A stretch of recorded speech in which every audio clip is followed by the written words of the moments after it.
Welcome to Beyond the Box. Our guests are insiders that are now out and on our side, dropping nuclear intel and breaking it down just for you. And now it's time to introduce our hosts, Brenda Lankridge and Suzanne Haunt.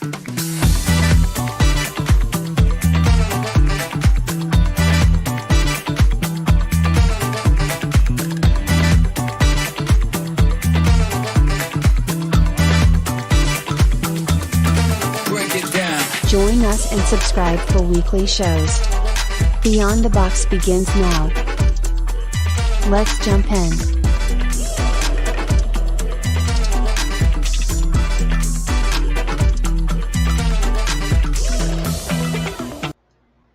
Well, hello everybody.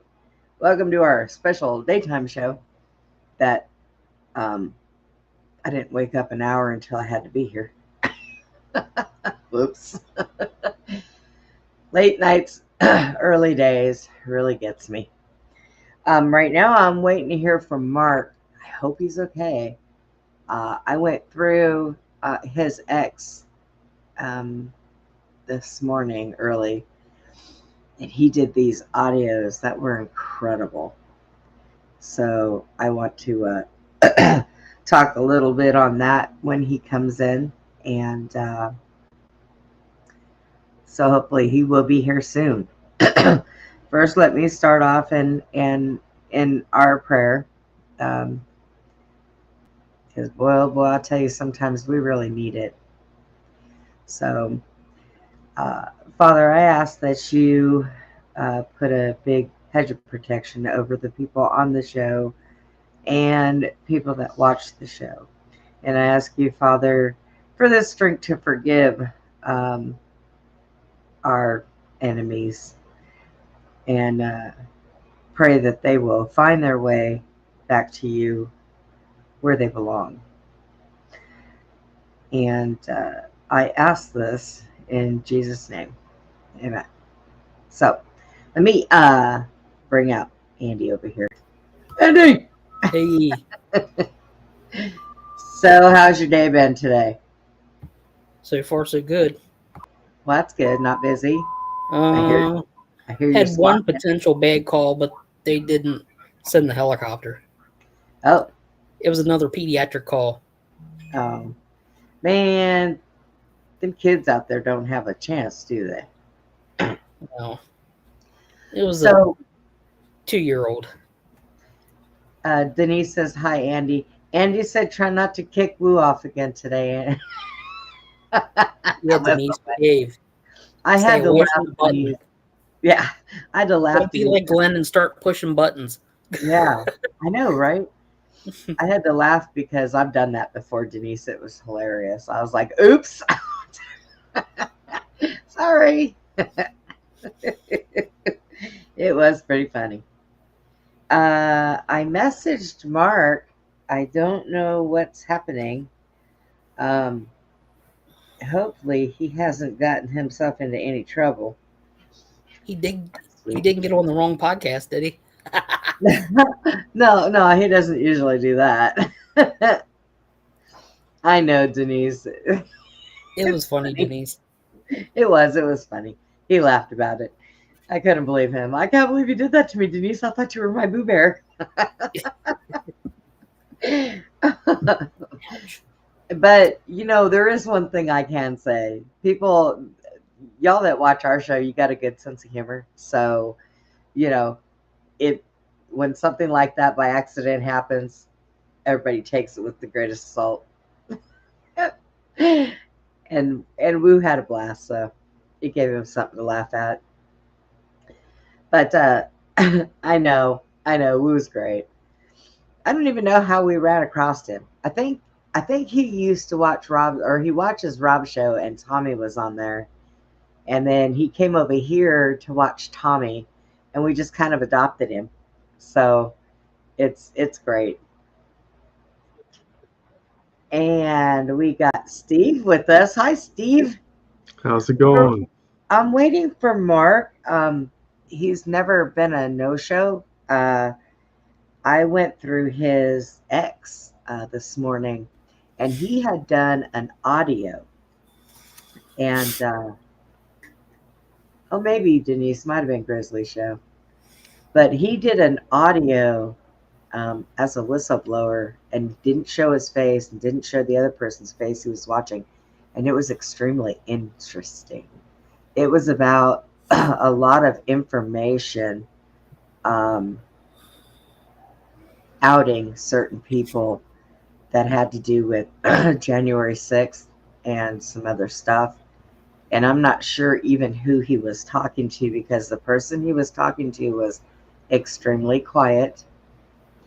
And he he said he was going to help him get this stuff across. So I'm a little concerned about him. Like I said, Mark is always here, always answers messages. And he, however, is not. I might have to call his phone, because he might have done like me. I turned my do not disturb sign, my do not disturb on my phone. I set my alarm clock for 11:30, right? Well, not thinking that my do not disturb was not going to let my alarm wake me up. Jack says, Brenda, he wakes me up. Don't you have a show? I'm like, yeah, what time is it? He said 1 o'clock. I was like, oh, crap. You get up quick, make coffee. What am I doing? So, yeah, it was pretty interesting. Very interesting. Why is this a common theme now? That whatever I'm involved in, people are all of a sudden just no show. 5 minutes to eternity, Steve. You're gone. You're gone. Denise is still waiting for her milk. I told her it's on the way. It's on the way. It's in the mail. There was one big carrier pigeon bringing it over. Big carrier pigeon. It's like, but I don't. Mark was at January 6th when that all happened. He got footage of a lot of stuff that wasn't taken from him. And we'll give him the benefit of the doubt here. Yeah. By the way, in about a half hour, I'll be interviewing John Carmen on my channel. So that's why I'm all set up here too. So okay. I'll be able to stay with you until John's ready, because he's on a phone call right now. So once that's done, then we'll be hopping over there and doing probably an hour or two interview with him. So it's like weird, because like I didn't know if he was available today. I asked him a few days ago, and then he's calling me, be like, "Yeah, let's do it." So I'm like, all right. I have the day open, so. All right. Well, that'll work too. And I don't know what to say. Let me call him. See if he answers his phone. Let's see if he answers his phone. Oh, Mark.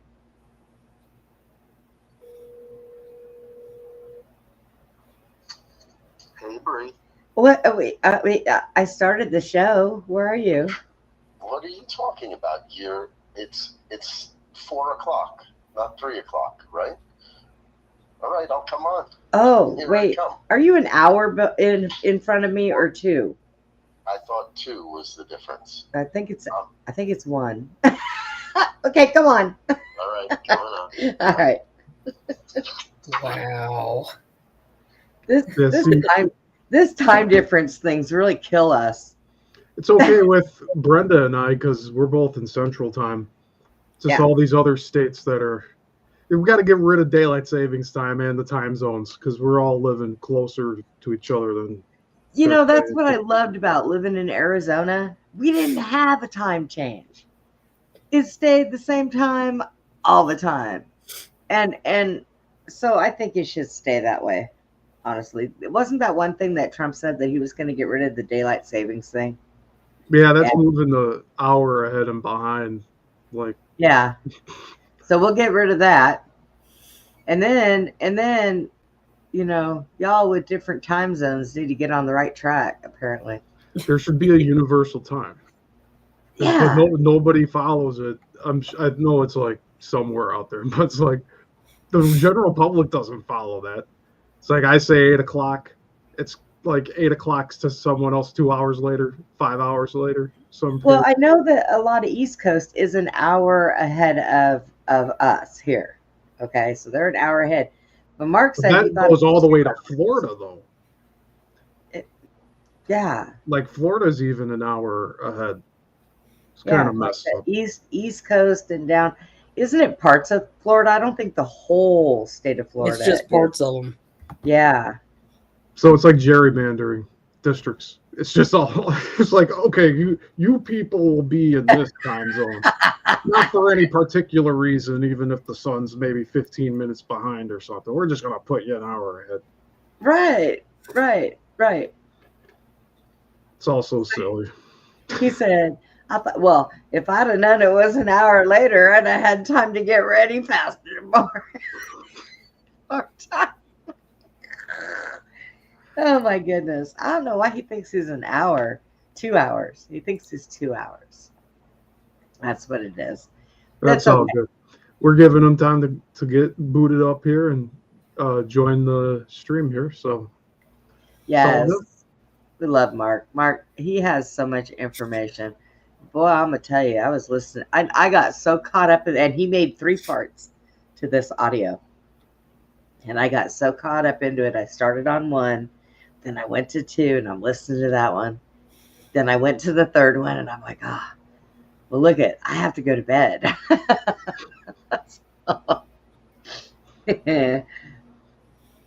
Yeah, me too. I'm glad he's okay. For a minute there, I was kind of worried. I was like, uh-oh, somebody kidnapped Mark. The shepherd got the flock. Oh, no. The shepherd ate the sheep. Oh, my God. Oh, my. So let's see who jumps in the feeds between now and tonight with Dennis and see what kind of weird I'm going to be waiting for Vonzi 257 to show up in my stream later today. I mean, between that and the aspiring writer, I think we're going to have a few spies watching The Spy on my channel. So. Yeah. All right. You know, watch away. Just keep your mouth shut. Yeah. You ain't gotta say nothing nasty. They'll be in the comments going, acknowledge me. It's 8 o'clock my time with Dennis, so it's 9 o'clock your time, Denise. So when we're done here, we'll have enough time to go and get us something to eat, and I got to feed the dogs and straighten them all out. Yeah, and I should be here for most of this. And I'll probably have time to put some pants on or something. I don't know. Hey, you're not supposed to share that. This is post-COVID now. Everybody knows. Half the time I'm in my pajamas. I've been good though. I've been getting dressed lately. Yeah, look, I put this shirt on. Look at me. Yeah, right. You're wearing shorts underneath that, right? No, I'm actually wearing sweats, but it's okay. It kind of blends in, behind the scenes. It's all good color. Yeah. It's all black. Why not? If you're taking a picture far away, like 100 feet from here, you wouldn't even be able to tell anyway. Oh yeah. Hey.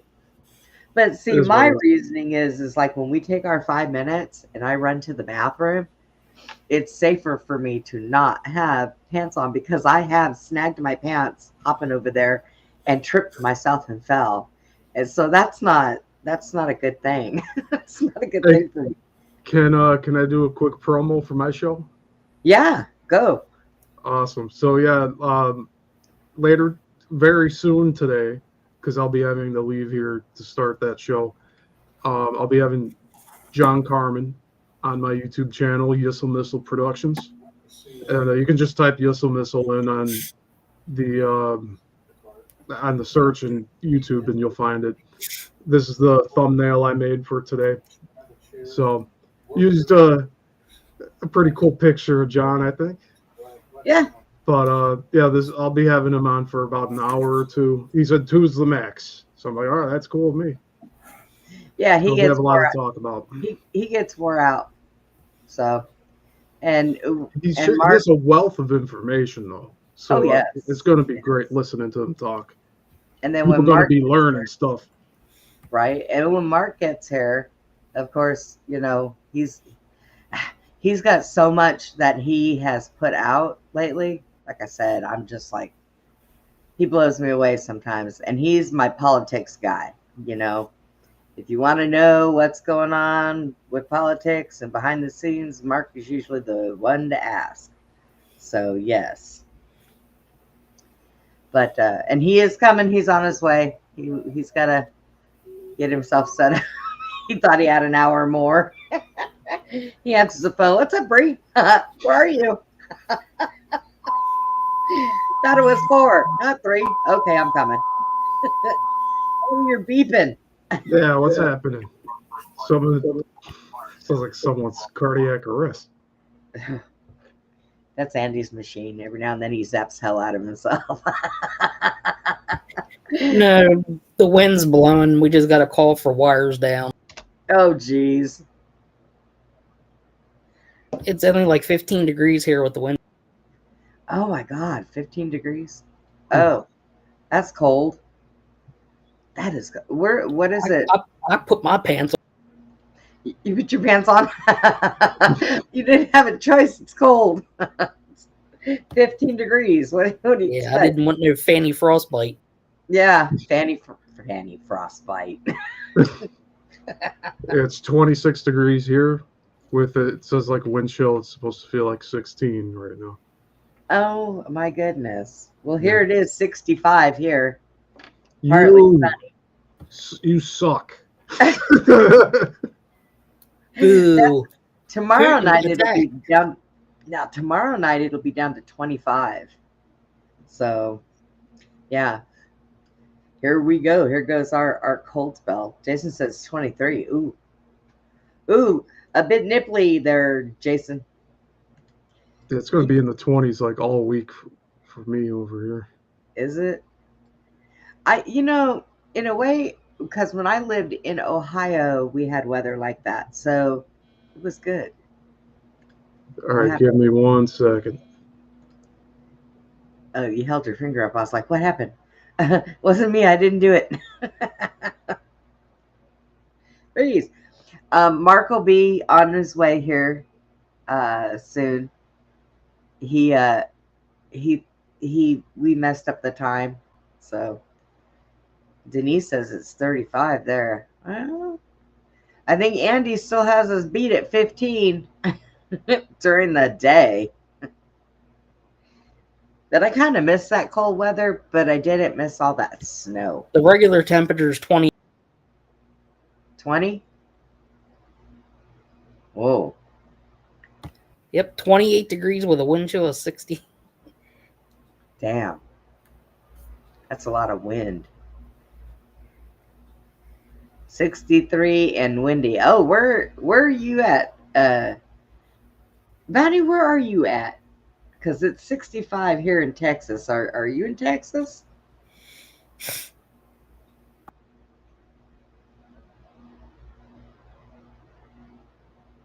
Yeah. It's 65 degrees here. Woohoo. And Denise, I think Denise and Mark are close to each other because I think he's there too in New Hampshire. Oh, look at there. I made it. We're just glad you're okay. Look, let me tell you. I went on to your ex, right? And I watched the parts 1, 2, and 3 of that audio that you did. Yeah. And I'm over here going, God, I hope nobody kidnapped Mark. Yeah, no, it's probably part of the reason why I disappeared for a few months from doing shows and stuff, because like it's enough said. It's, how much more the problem, and maybe we should give some background for some of the people, and I'll say, hey, Andy and Steve, I haven't met you yet, I don't think so. Hello. And hey, Brenda. Good to see you guys. Happy New Year. Yes. Hope you had a Merry Christmas, Happy Holidays. Oh, you know what? I stayed home and stayed sane. Me too, for the most part. Yes. So, from the beginning of this, when I had a plan as to how I was going to come out on Truth Social, because it didn't work on any of the other platforms, they just shut me down. I there's so much data that's within what my own experience has been, that it makes it very hard for other people to sort of encapsulate how it solves the issue, right? And Right. so my goal from the start of doing Truth Social was I needed to simplify things down for people, to where I was deciding to just show people the ghost bus. I had the hashtag the ghost bus before anybody ever knew about ghost bus, uh with the congressman, what's his name, who found the ghost buses, and when he found them, with an H, what's his name, anybody? Oh, shoot. Uh, um Really a great congressman, he's a great one. I guess, forget what his name is. Anyway, so that very bus that he showed pictured in an underground um parking lot right. is the are the very buses that they were bringing in from Baltimore into DC every 12 hours via DC police escort. Period. That is the truth. So I Right. decided that that was the easiest thing to get people to understand. And so I would show them the picture of the bus, uh, around the corner from the White House on the 5th. I have it, time stamped from my phone of what was going on. I have a video as well. It doesn't show them coming off the bus, but it shows my voice going, warning all of the other patriots in the area that Antifa was coming off that bus and they were flanked by three police cars. Yep. So my idea was, hey, simple. It's as simple as this. If police cars were out on the street, there is a docket that shows that those police cars, who was in it and what they were doing. Let's just FISA request it. And so what I'm going to do is I'm going to get people to follow me on this path. We're going to FISA request it, which I did, and nothing ever came of it. And what we're going to show is just give me all the police car reports from that day, from between 5 and 7 p.m. in that location. And then we're going to go and ask the policemen that were in the cars exactly what happened under testimony, right? That was Right. what my goal was. And because I needed to simplify it down, because when I tell people the whole story, they're like, this is psychotic, you know? Right. So that is the reason why I'm telling you that, is because that is the problem of what we're having as a society of independent patriots trying to figure out what's going on here and then actually coming up with a solution to help, is that they have confused it by having so many things that we have to look at that are lies that Right. we don't know where to look next. And hence, while I'm insignificant to my story, like I don't matter at all to my story. Once my story is out there, Chosen, Mark is gone. I'm back to being Mark. Chosen is gone. You see what I'm saying? But that isn't imminent, because patriots are too confused in what is order over chaos. It is a demonic, Gnostic tradition of how do you defeat the opposition? You defeat them by infiltration and confusion. That Yep. you're never going to kill them all. you have to subvert them all. It's the only way. So that's what they're doing to us. And, this is some way to start a show for me, huh? Right. Yeah. So So, yeah. it was the stuff I was listening to on that audio was incredible. And I don't know who it was that was with you, but he was quiet, very quiet spoken. I had to listen real good to hear what he was saying. But the information you were putting out. So when did you do those audios? That's a good question. So those audios came from a fourth time going to my local police department, which has been, in the past dozen years, we have become an army. I have a very small police department. You would not believe the equipment that we have, and we have a Department of Home. We have a whole new police department, and we have a new Department of Homeland Security office in it. So this Oh, fourth time that I went in after they rebuilt the police station was not this summer, but the summer before that. And what I did was I went in because something really crazy happened.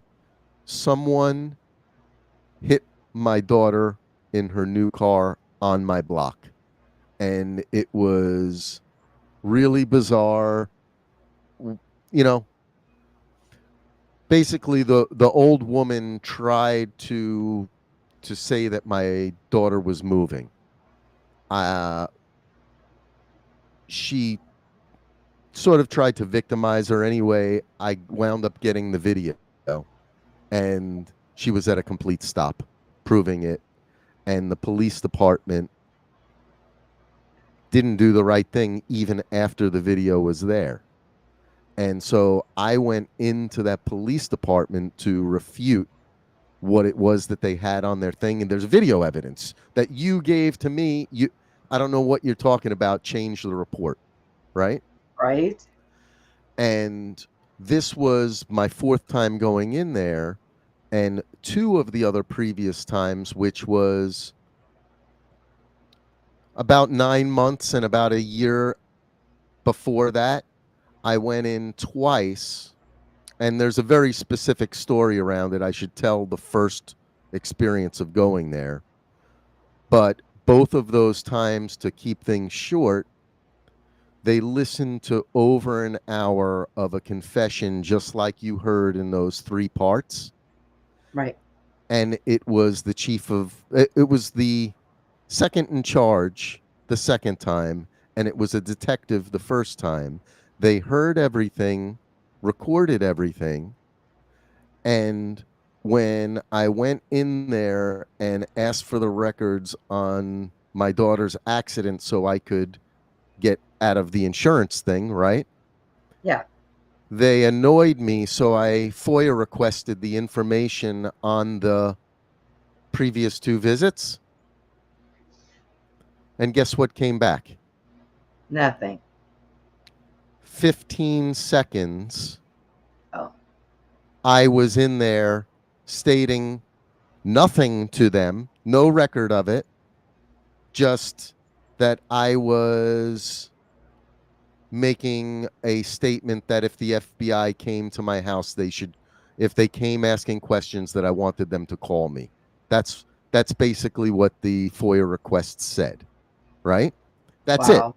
I was in with each of them for over an hour. They know exactly what was on those things. So this time when I came in, I saw that they had put a Department of Homeland Security office in there. And I'm like, wow, Jesus is showing me what he wants me to do. He wants me to go walk into that office. And then I said, wait a second. This didn't work out with the local police already twice. It didn't work out with the sheriff of Monmouth County, who I know. It didn't work out with the FBI. It didn't work out with the Secret Service. What's making me think that it's going to work now? Right? Yeah. And so I hesitate. And then all of a sudden, an officer walks out that door alone. So I walk up to him, I approach him, and I say, would you happen to have a moment in private? I have something to tell you, but I don't think it's for public consumption. So would you happen to have a moment? He said, sure. So we go into this room, and I say to him, would you mind if I record this? Can you record it yourself as well? And he said, sure, let me just go get the recorder. So he goes and grabs it. And that's when you heard the whole thing.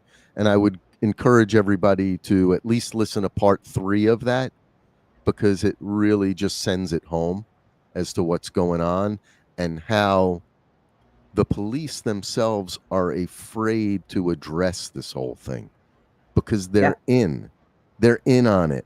And I don't mean they're in on it in the sense that they're all bad people.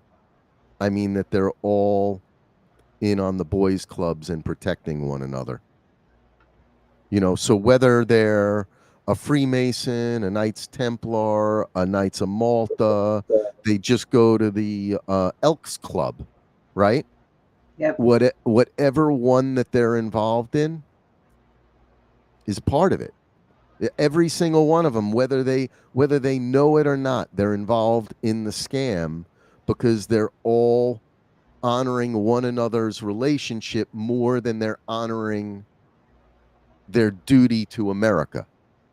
And their duty to me as a taxpayer when I walk in the door and I tell them I'm in danger from the feds and they do nothing, I got a lawsuit. I got a big lawsuit here when this thing is over. I'm not really interested in it. I'm interested in the actions around it. And so far, I got a big egg. Nothing done. You know what I mean? No matter how much I've said to the public, to be honest, Brenda, you guys, besides Michelle Moore and Dave Snedeker, are the closest I've gotten to actually having any penetration. The problem I have is anyone who actually has penetration in the media market, once they realize that I'm not part of what they're doing, Right. runs for the door. They run because the second if they really run with what I'm talking about, they're going to get shut down just like you and I. I mean, let's face it. I mean, how do these people suddenly pop up and they have 20,000 followers? Or you look on Truth Social and you see, what's the name of this thing that's constantly in my, let me look and I'll tell you. But there's, they'll sell the advertisement space to one thing and it keeps on popping up to you. And right now there's one that they're really trying to move us towards, again, this new age stuff that it's a deception. They're coming forth as if they are people who are of God, but I don't really believe they are. I think it's all a front and all of, what we have exposed in our digs on down the road past the tree, which is that, and I'm going to preface this with, to remind everybody that I am of Jewish background. I do believe in Christ. I'm a one-on-one believer. I don't believe anybody stands between me and Christ. I believe he stands between me and God, period. Right? Right. So there, throughout history, is something called the Judaizers. That does not mean that they are Jews and they are these, Abrahamic believing people that are eating babies. That is not what we're talking about here. What we're talking about is a people who have realized that the most advantageous group of people to pretend to be is Jewish. That being said, it's also advantageous to be Christian, to be Muslim, to be Buddhist, to be agnostic, to be atheist. They place themselves into all of these groups, into, the Wiccan, the every single one of them, because the goal is that once any one of these groups figures out the way to get a one-on-one relationship with God, they need to go bring in their little teammates to come and become the leaders in that group in order to divert us from the simplicity of the connection of being able to just speak to the Lord. Yeah. We did a show last night on a lot of this. And, I had found out that way back in the day, the Roman Catholics, of course, they are the ones who came up with all these different religions to be able to divide us when we all should be serving the same Father. And they did this, and everybody followed suit. So people in power do that. Yeah, and if you see, what is the Pope doing now? He's embracing all religions. You know what I Yeah. mean? We are one. They, it's a subtle. Everybody wants to be kind and good. When you're a Christian, that's what you're called to do, right? Right. But what you aren't called to do is ignore deception. Right. And what's happening here is they're flashing love and oneness in our face, and at the same time telling us, don't call out anybody here, because that's not one. That's not being one. You have to, you pay some respect to your other MAGA people and not call them out for what they're doing, because we have to be together against those bad Democrats, right? Yep. But Yep. here's the deal. What if the ones within us are the Trojan horse, the Judaizers I'm talking about, where we think, when I tell you Judaizers, you're looking for Jews, but in actuality, I'm telling you, you're looking in the wrong place. Look right in your own people. Like Yep. every one of us, whether you're Christian, Buddhist, Muslim, whatever it is, look at your own people. We are to chastise our own people in public, and not in a terrible way, but I'm sorry, but at this point, if you are a member of an order or the Freemasons, you should not be proud of putting that on your car. I don't care. You should be afraid of it. You should be because somebody who is not peaceful but has the knowledge that we have may not take too kindly to you having that on your car. Right. So I'm in all hopes that the tides are going to start to turn, where the pressure is going to have to be put on these people, and not necessarily put on by me, but the people who have just become fed up, who were, poisoned by they we like to think that the nurses, that everybody should get a pass because they were just trying to do what was required by the state, Yep. by not even by the state, by the community. I mean, I feel really bad because I had the benefit of not having to worry about parents to infect. And so for me, it was a very easy decision to say no. I had there were no things holding me back from saying, wait a second, I'm going to wait and see what it does to everybody else before I even consider it. Right. And that was my advice to everybody else. But I said, you know what? If you're afraid you're going to kill your mom because she's got emphysema, I get it. You know what I mean? But And I was warned 2 months before anything was even said. Whatever you do, don't do it. So, and that was before it even came out. And I was like, okay. So, you know, I stayed home. I went to the store when I had to go to the store, and I did my own thing. I figured, well, maybe I just need to catch this so that my immune system, it builds up to it. I didn't even try to hide from it, but nothing, nothing, nothing.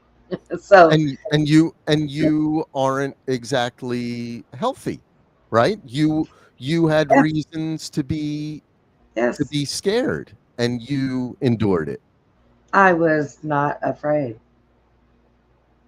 Yeah, And now and and now so rightfully so. yeah, oh yeah. So I mean, it's we get stuck sometimes in this cross breeze of do the right thing and this is good for you and all this other stuff. But I've always thought to myself, well, I don't see why we have to have other people tell us what's good for us. There is it really good for us? So I've kind of always had that. I've always had a problem with authority since I was little, and I am glad that I did, because there are so many things that they say you need to do this and you need to do that and you should do this, and I'm like, I don't know. I'm gonna listen to myself, and myself tells me no. So right, wrong, or indifferent, myself tells me no. Do you think so many of us like have lived a whole life like that? Because I have this theory that they have sort of been leading most of us through this life. In other words, your decisions are your own, but Yep, they're effectively putting things in your path to make always. to make you move in a direction. And if you don't exactly move in that direction, it's okay. They're going to get you on the next curve. You know what I mean? Like I was meant to do the things that I did with data, right? But for this very moment, like they had trained me, moved me in a direction to train me because I think they wanted to use me for something and it didn't work out, right? Right. But I don't think I'm the only one. I think that's all of us, that especially that are in this movement, Yep. that we were in some sort of a program when we were kids, not knowing it. We don't know that we were. Right. And here we are today, the person we became relative to those things that they put in front of us. I find in some of the research that I've done, I find that a lot of people who went to school, went to college, stuck their nose in that book and never came out of it for breath are the ones that are controllable. Me, I goofed around. I didn't pay a whole lot of attention to what they were saying because they bored me. They bored me. I had the same problem. Yeah. So when you sit and you think about it, the people who were bored in school, people who screwed off in school, people who didn't graduate with straight A's, those are the people now that are conscious to what's going on. Because, and then you get your factors of people that are extremely smart that actually listen to other people and they're figuring it out, going, wait a minute. Yeah, that makes sense. So I think that it all depends on when you're in school, really, how that starts to begin your process, because they teach you in school what they want you to learn and how they want you to learn, not how your mind wants to learn. And there's a big difference, because your minds, everybody, we're all individuals. So we learn things the way we want to learn them, not the way that they want you to learn. And that's where the problem lies.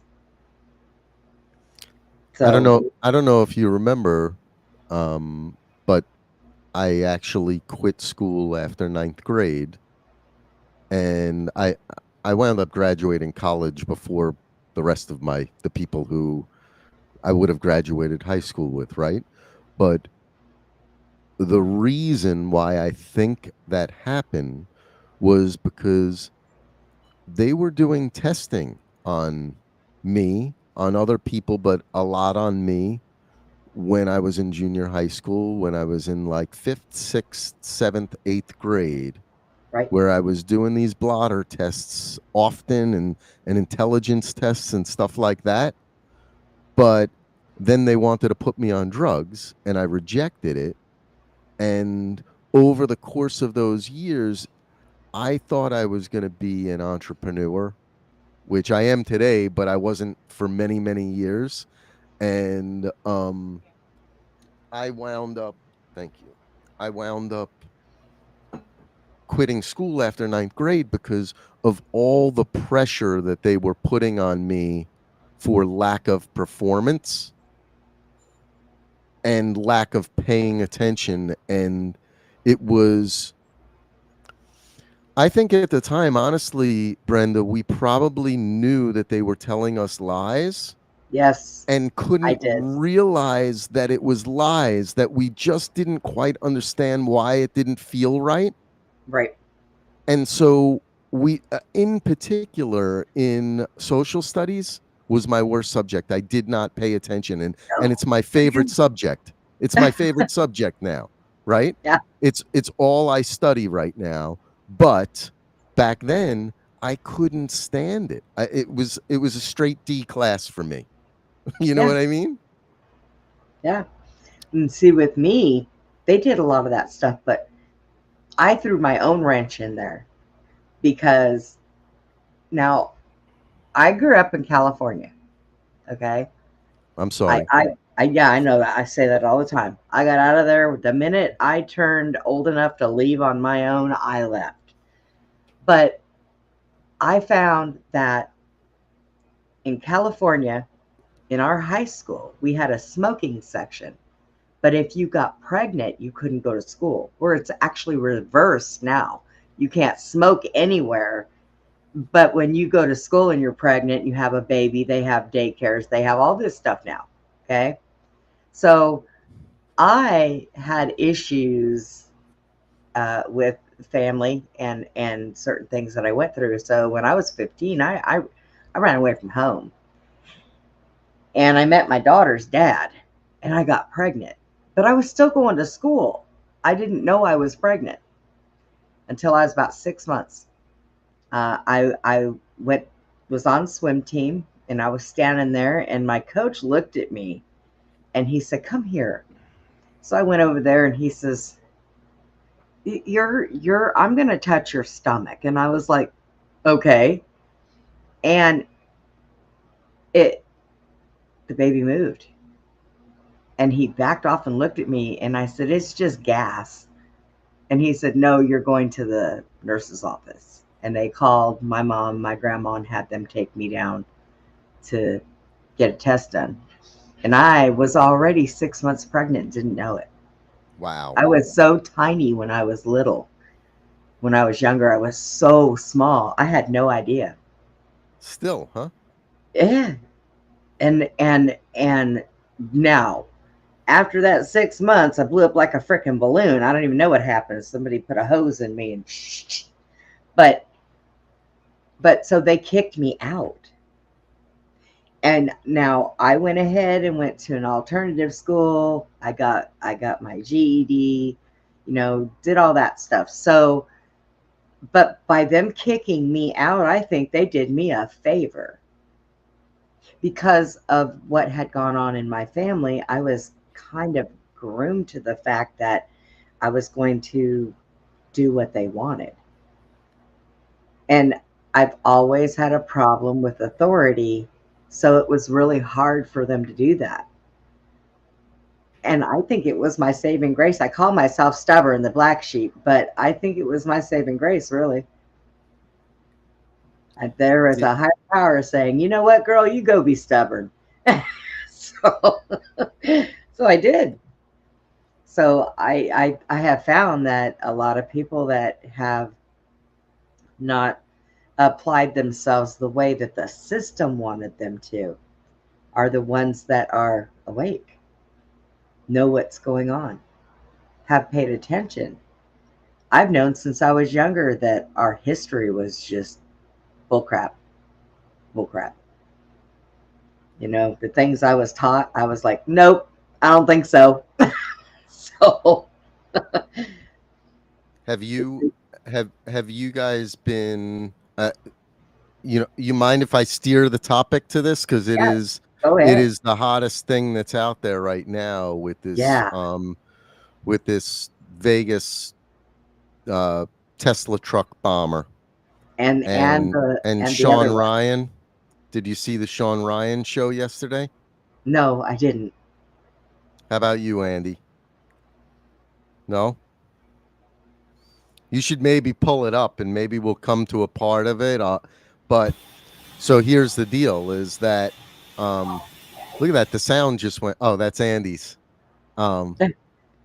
So when the bombing, when first of all the car ran through the crowd in New Orleans. Yeah, I have a friend out there that was actually one of the people that was hit and's in the hospital. So yeah, Sorry. And we have the town my son graduated from high school next town over from us. One of the kids who died was from there, a 25-year-old. yeah, But when I first saw it and I saw the guy, I said something's off there. Something's wrong. He's, there were multiple things that looked wrong to me, but one of them is possibility of him being a white guy, right? And possibility of him being a patriot, and that flag looked off to me. So I left it alone because, I said something, I just made a comment on it, and then boom, the Las Vegas thing happens, and I say, that's too many things. There's something going on here. And the guy burnt beyond recognition. I right. immediately go, nope, something's off. That's not the guy. They planted that, right? Yep. An hour later, some random person posts under one of the red checks exactly what I'm saying. That goes viral. Mine has one like on it. And you know what I mean?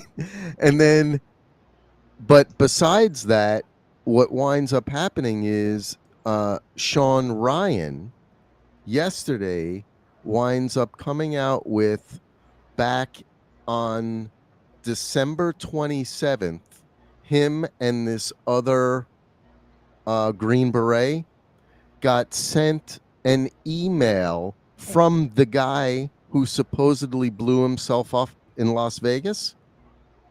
And the email is stating that he has a bombshell to drop on them, and he's going to try and get into Mexico, but would like to come on the show, but it has to happen before the 31st. Well, How? in the letter, he states that he's revealing that they are hiding a anti-gravity technology, 0-point energy. And so wait a second. This guy who supposedly his wife just divorced is just kicked out. He sends her a text message with a picture of him in this leased Tesla and says, honey, this thing's awesome. This thing's great, right? And 3 days later, after emailing these two guys trying to get his information out there, he blows himself up, but shoots himself in the head first and is burned beyond recognition in a car that has an auto driver? I don't think so. That's why it was so clear to me. I'm like, that thing has auto drive. There was a dead person in there that has nothing to Well, do with that guy. and both of the vehicles, the one in New Orleans and the one in Vegas, were rented from the same company. You're kidding. Nope. Nope. They were rented from the same company. And then what was the other deal with this guy? This guy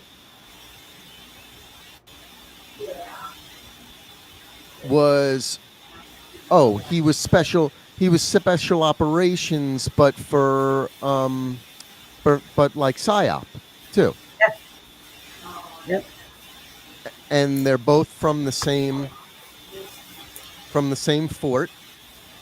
Also, did you hear that they both served at Fort Bragg together? Yes.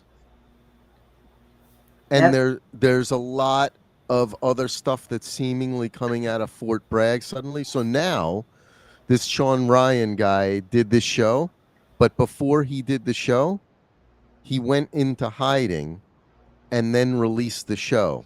So Sean Ryan is claiming that he took his family and went into hiding before releasing these shows. And now some guy, what's his name? So I just got introduced to this creator. I'd never watched him before, but his name is where's the first video? Let me just go to it. So his name is Ashton Forbes. And now I kind of like him. I don't necessarily want to promote him until I know more about it. I kind of like the way he delivers things, but here it is, another guy I don't know who's famous now, and he's famous off of, well, it looks like his claim to fame is Flight 370, I think it was, or Flight 240, where the one that disappeared in the Philippines, in Polynesia. Yeah. Remember that one a dozen years ago? Do you remember why it disappeared, actually? Because I do. I do not remember why it disappeared. So they never found it, but what we got was video of 3 orbs circling it and then it disappearing. That's what we got a long time ago. Well, this thing resurfaced because apparently this guy Ashton Forbes, that's his main research. He's researching 0-point energy and that particularly around that case. And apparently it looks like he got mad at the government because they didn't want him to expose what he knew. And he said, you know what? I'm either going to expose this or I'm going to expose everything. Which these people, him including, now he just did a live today with what's this guy's name is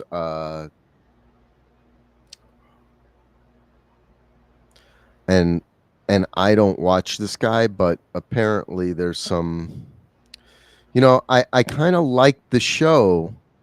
The problem I have is that for me, I do not believe in aliens. I don't believe in space, quite honestly. So if you don't believe in space, how do you believe in extraterrestrial aliens, right? You can't. What I can believe in, for me, is I can believe in other worlds here, other realms, and I can also, I can also believe in there being other things that are here that are not necessarily us and that we might not have the ability to perceive, or we might have forgotten how to perceive them.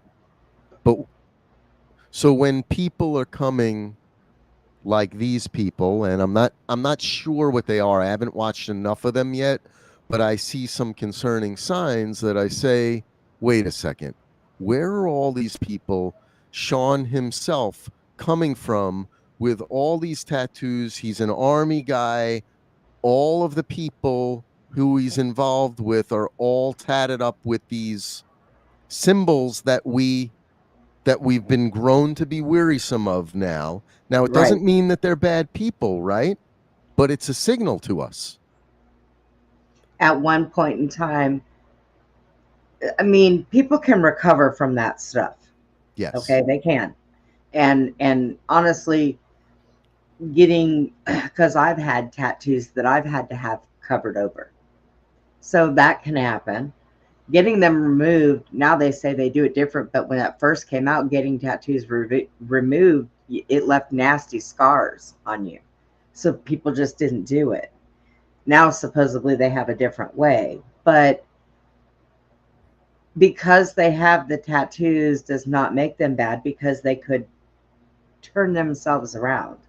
Or not have known what they were putting on Or themselves. not have known. I know a lot of people that that have tattoos that when they got them, they just got them because they thought it was cool looking. They didn't know what it meant. So, yeah. I'm one of them, quite honestly. I actually to this day, no one else would know that it's a tattoo that I probably shouldn't have. And as a Jew, you shouldn't have any, right? But I have a tattoo of this is the craziest thing, Brenda, but it ties into this whole thing that's going on with me. It's the craziest thing. Wow. So when I graduated college, I didn't get a job immediately like I wanted to on Wall Street. So I decided that I was going to travel, and I went to Central America to go travel in Central America. And I met this old man who showed me around the country. He traveled around with me, was like my guide. And as a kid, he would go down to the river and dig up artifacts in the middle of the mountains, right? So it's Mayan artifacts. If you brought him to a museum here, his whole wall was covered in them, and he'd be a millionaire. But he's poor as anything there, right? It's just his collection. So when I left, he gave me a jade, a pendant, right? A pendant. So, I mean, I want you to think about that from what your past experience is with, Wicca, the occult, what that means to them. What it means to me doesn't matter. What it means to them matters, right? So, he gave me this thing when I left. So when I came home, I had this girlfriend that we decided that we were going to go get tattoos together. And I said, you know what? I'm going to bring this thing. I'm going to have them copy it, and I'm going to have them put it on me. And so now it's like the face of one of the Mayan gods on my body. And I'm like, I would never want that on me. Like, it's just,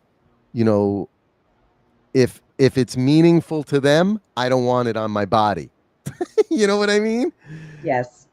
And so using myself as an example, it doesn't mean that you're a bad person. It doesn't mean that you're possessed. It doesn't mean that you're following these things. It actually doesn't even mean that the Mayan culture was bad, to be honest. But with everything that we have learned, we must take all of these visual and audible cues into account. If somebody's speaking to you and they're constantly cursing at you, probably means something. You know what I mean? Right. So the same thing goes, if they put all over their body demons, well, I don't know. I don't know how you explain that away. I'll tell you, my very first tattoo, and I only got it out of rebellious because I had gone by a tattoo shop and they had a photo in the window, and it was pretty. So I had told my first husband, I want a tattoo. And he said, I forbid you. He used the wrong word. I forbid you. So An hour later, and $50 of his money, I had a Grateful Dead dancing bear put on my right leg. Okay. Well, that's the leg I lost. So I lost that tattoo. But Oh, after that, any tattoo that I got, like the ones on my wrist, one solid rose means love. The tribal that I have is tribal for peace. So if I got a tattoo after that, it was always, you know, okay, what does this mean? I would look and I would see what it meant before I got it. Then I went working for a tattoo shop. And of course, I was everybody's pincushion for them to practice on. But I only allowed them to put certain things on me. I wouldn't allow, like, I have a rose, one single rose on this side of my neck. On this side of my neck, I have a hummingbird. Okay. I was picky particular. But the one, but meanwhile, right? The one yeah, rose, if you know the occult world, the one rose is Rosicrucian. a black one. That's ODO, right? OT Mine OTO. are mine are I have two red ones and one blue. So yeah, So, but the point of it is if you don't know it when you're getting it, does it really mean it? Well, right. if a person who's Rosicrucian is looking at you, yes. Right? If you're on the beach and there are a bunch of Rosicrucians around you and you have roses all over your body, Yeah. they're like, They're looking at he's each one of other, us. right? And you don't even know it, you Right. know? You're walking You around don't, yeah. thinking, I like roses. And they're all like, wow, she did it up. Well, I will tell you, because like I said, I did dabble in all kinds of religions. And there was one thing that somebody had said to me, and I've always been a person that plants and flowers and, nature and grass and the mountains and the clouds and everything I found were just beautiful. The world, Mother Nature, is beautiful. So somebody had told me one day, you know what, go get you this book called Wicca for Dummies. So I did. I got this book, Wicca for Dummies. Here, I was stupid. But I noticed in the book that it dealt with a lot of different things like spells and what have you. But that wasn't what I was interested in. But however, I did find that the part of Wicca that deals with Mother Earth, your grass, your trees, the air you breathe, all this, that interests me.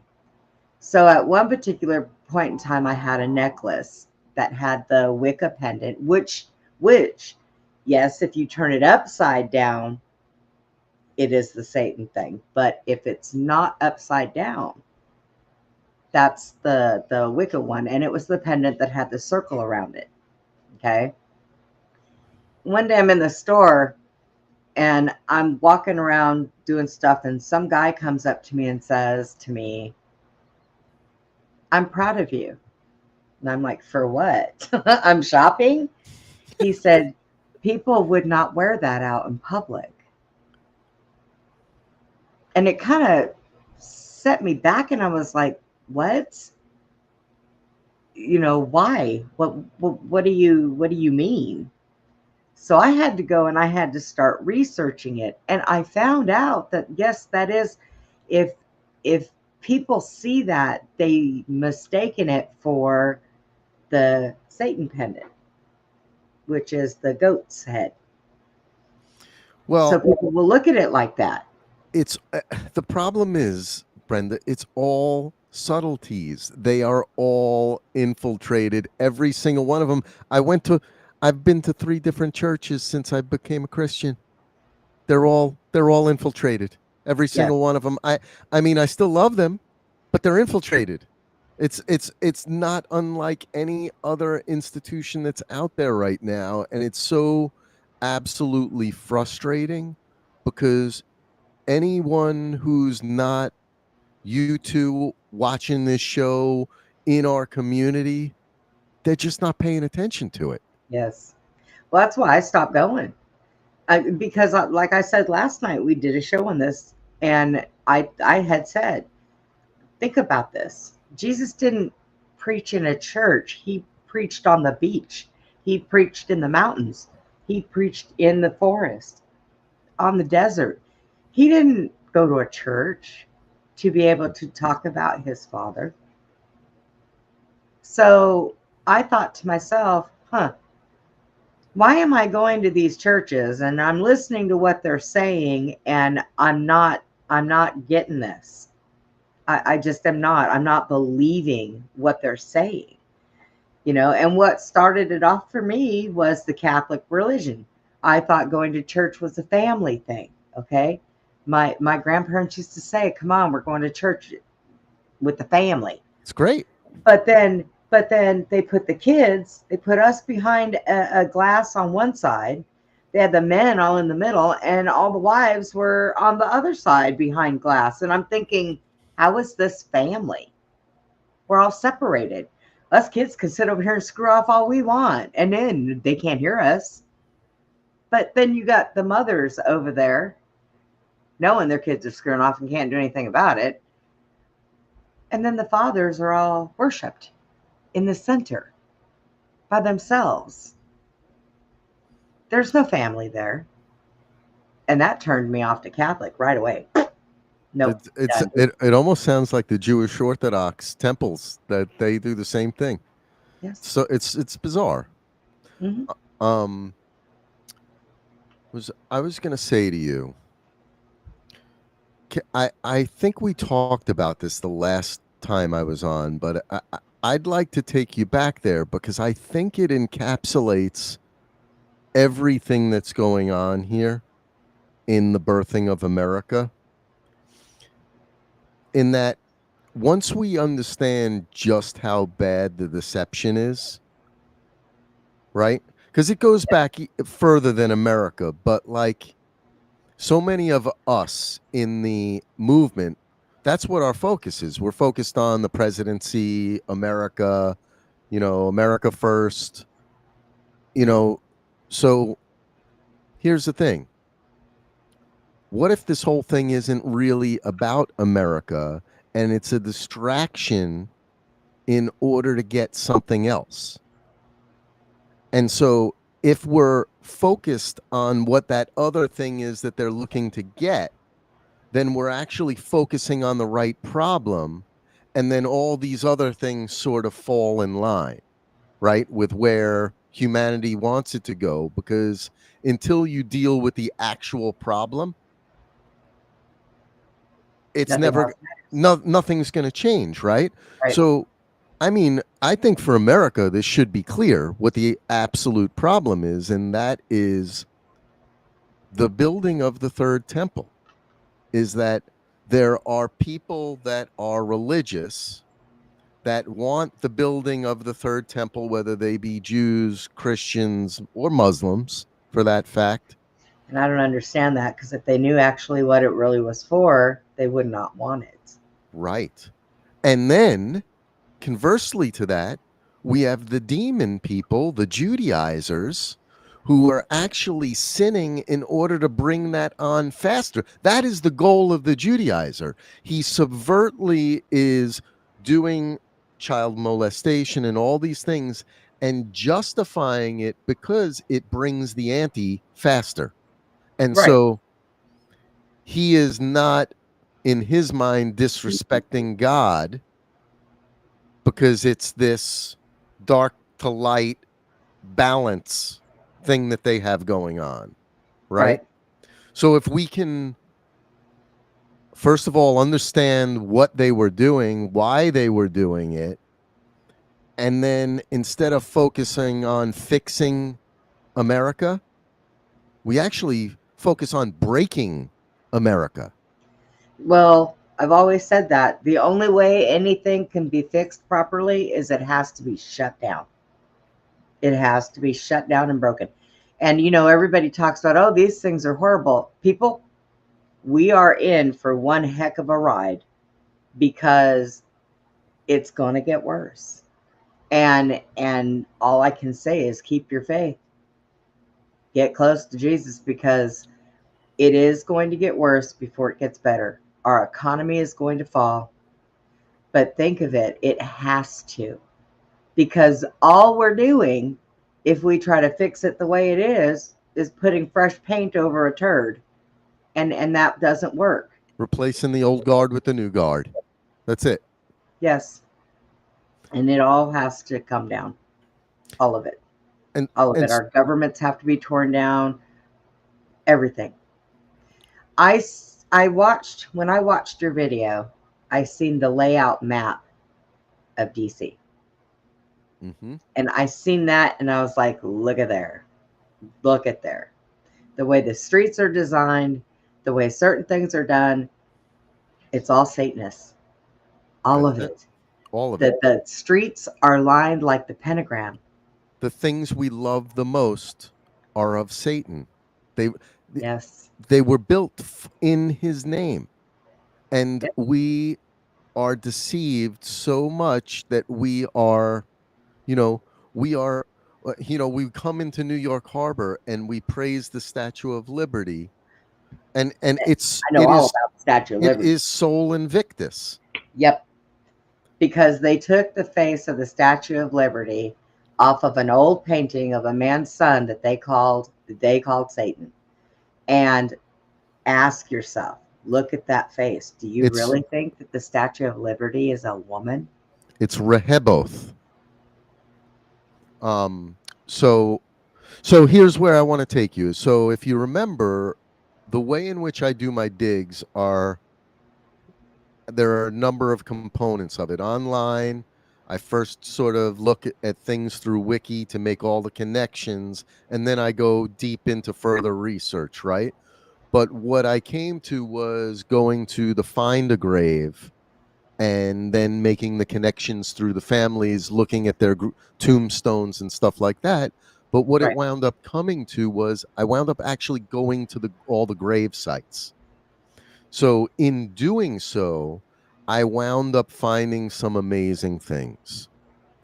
And here is the biggest component of it, and I'm going to try and trim it down to encapsulate it, to give you the idea without getting all the dirty details that got me there. But there was a war going on here of opinions. I want you to think about what New York was like, even take it 50 years ago. It was all communities of different nationalities living next to one another, but differently, and they would stay out of each other's way or else they would war with one another, right? That's just 50 years ago in New York. You go 2 blocks over and you could get killed. But if you were Hispanic in that neighborhood, you were fine. But you walk over and you go into the Italian neighborhood and you're going to get beat up, and conversely. You know what I mean? And I'm sort of generalizing things, but honestly, that's what it was.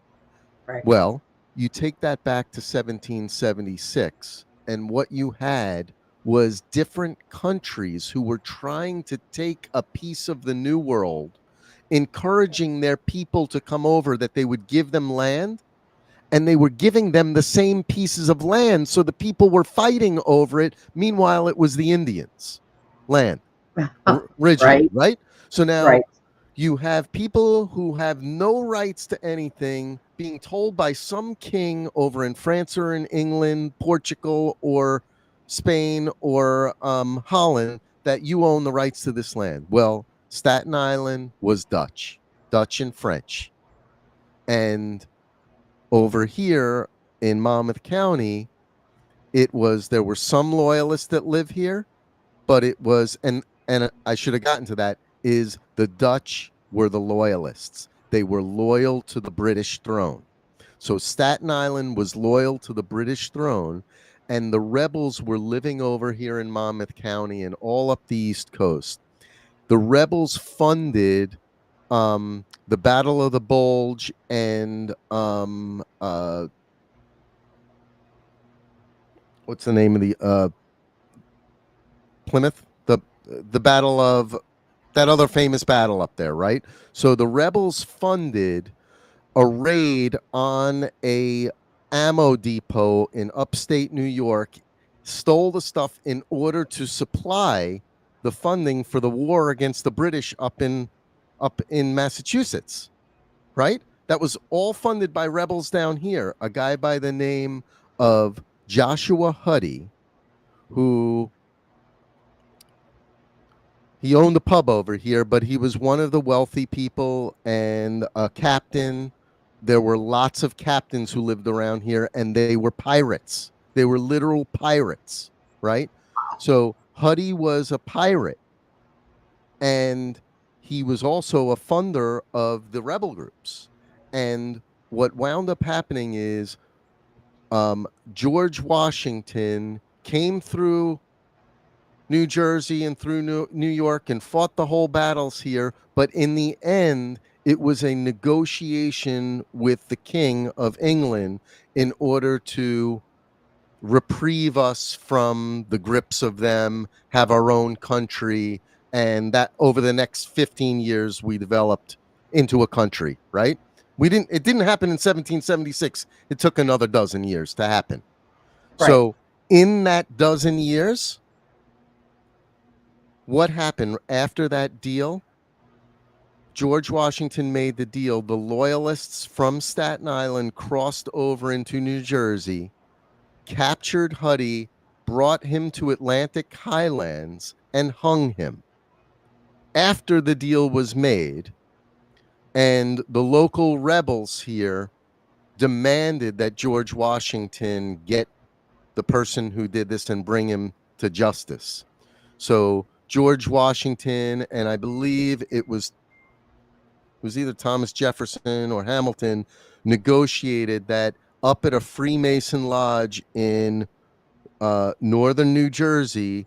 They had a meeting where all those loyalists came and they pulled from a straw hat as to who was going to pay the ultimate price. This one guy pulled a small straw. They put him in jail in Staten Island. The rebels weren't good with it. They wound up going across the river, breaking him out of jail, bringing him over here and hanging him. It's a very famous sort of thing that happened in history now, except people don't understand the details. The details are, and I'm gonna explain it to the both of you very simply. George Washington sold out America for a deal at the expense of Joshua Huddy and his buddies, the rebels. Us. Wow. So put that into terms today as to what is going on today, and what do we see happening? We see all these. Who's leaving? Where are the people who are leaving so far? What are you talking about? You have, remember we were just talking about the building of the third temple? Yep. What's his name? Pete Hegseth.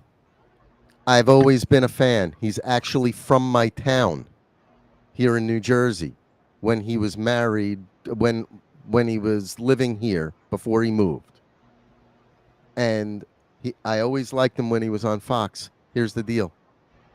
He's in that Staten Island crew. Yep. 100%. And how do I finally know? What I saw today was he was in Jerusalem touting building the third temple. Oh, geez. Like, what more do I need to know? You're not going to make him the head of the Department of Defense. No. It's an absolute no for me. After seeing that, no way. And so, what I'm saying to the both of you here is that if George Washington call him what it is, it's a traitor. It's a traitor. He cut the deal not for the best of everyone, because the people who funded the rebellion, he let them kill. If that is the truth, what I am saying to you, what does that mean about America and who we are today? And the answer to that is, if you know who George Washington, Alexander Hamilton, Lafayette, Marquis de Lafayette, who every single one of these guys actually were, if we all paid attention to who they were from their bloodlines, then we would understand what's going on here.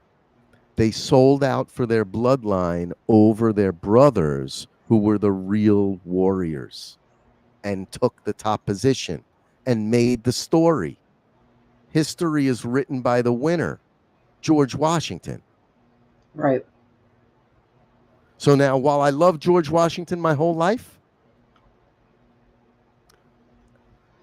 what do I think of him now? And let me ask you this,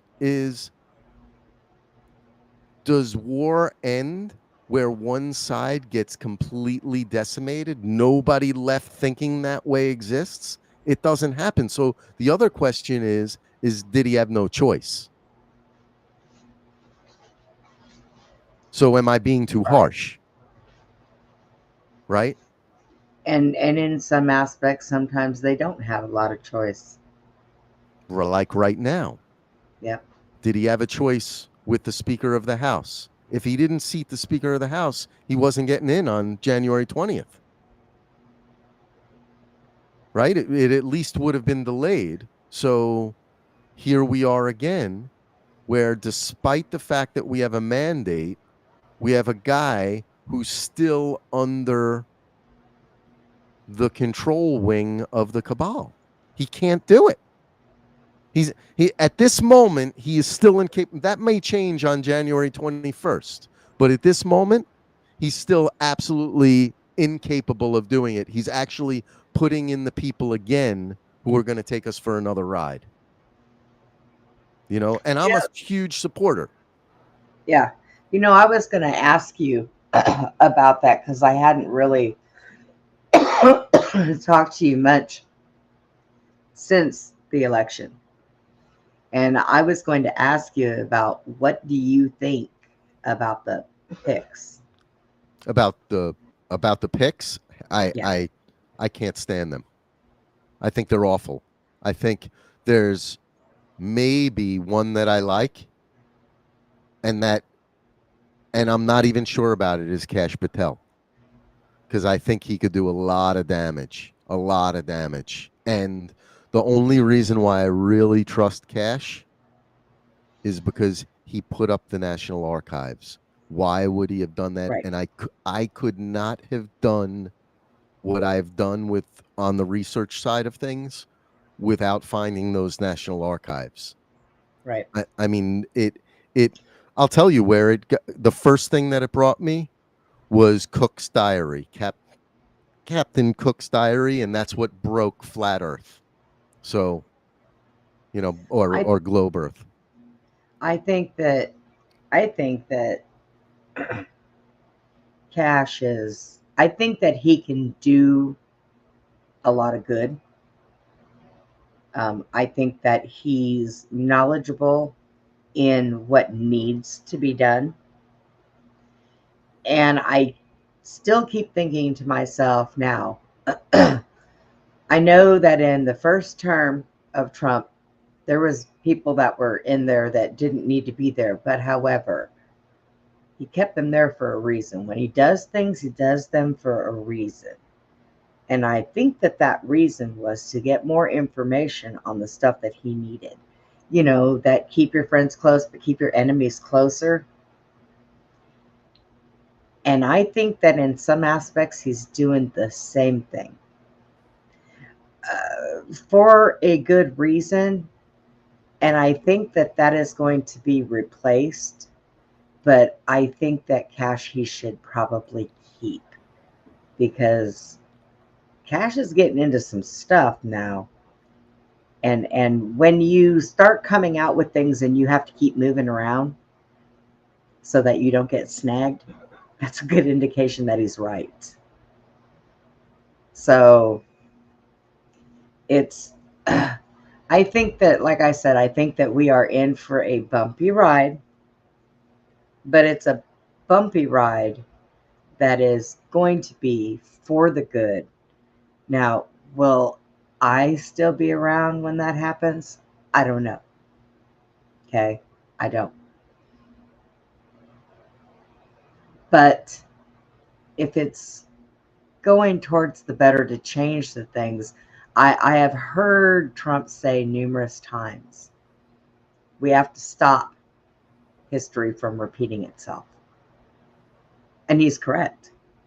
But in doing that, it all has to be torn down. So, who is going to be on his side to help him do that? Well, he's got his picks, and they may be picks for a reason. Even if you don't agree with all of them, but they're there for a reason. And we are not there to know what that reason is, but I have a sneaky suspicion we're going to find out soon. Very soon. Yes. Because there are a few of them, and so far a couple of them have been panning out because of, I mean, look at what happened to Matt. Matt's no longer in Congress. Right. He got tricked out of his seat. Why? Yeah. Why? You remember what happened with me and him, Yes. right? Yeah. How did I know that was going to happen when he asked him to be? I immediately said there is no way this is going to happen. There's zero chance of it because of that, that interaction my wife and I had with him, and it wound up coming up true pretty quickly. You know what I mean? Yep. And he got kicked out of Congress. Now, will he land somewhere else good? I'm probably sure he will. It won't be on Trump's actual team.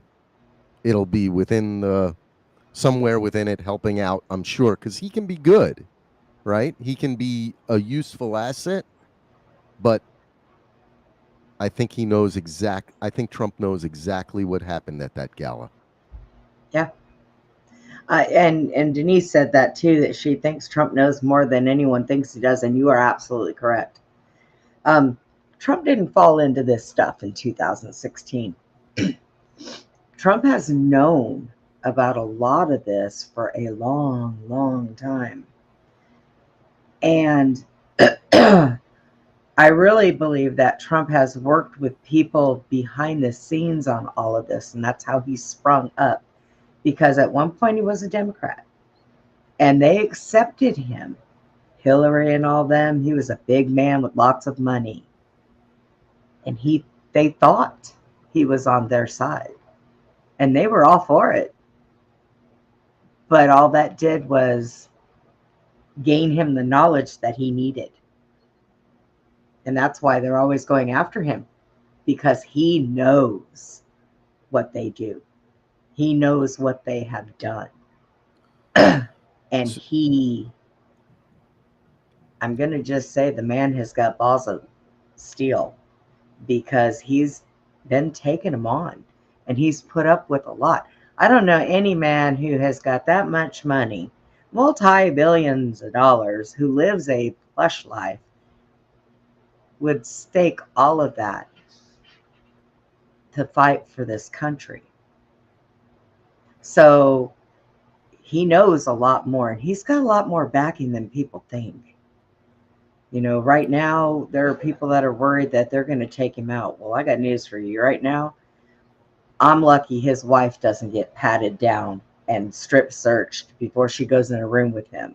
Okay? Because they've got him so protected that it isn't funny. So, I mean, is it going to work?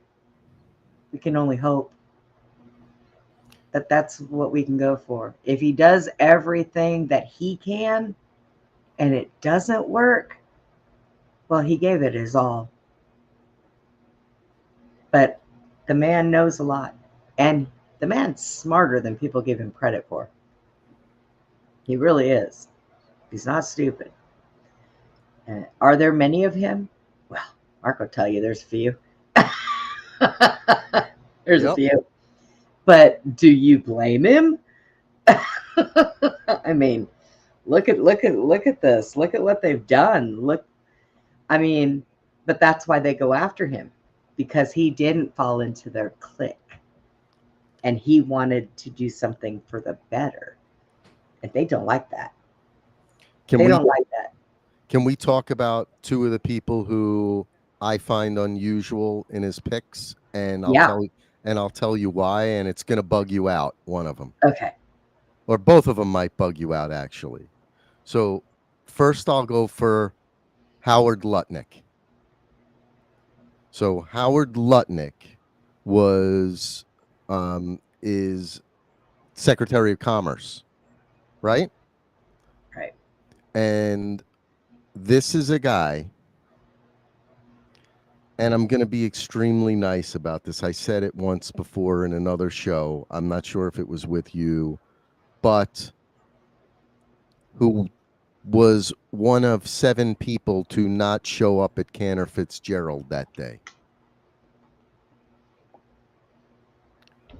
In very unusual circumstances, he didn't show up. His brother died, and of course, it's more people than any company who died in 9/11, hundreds.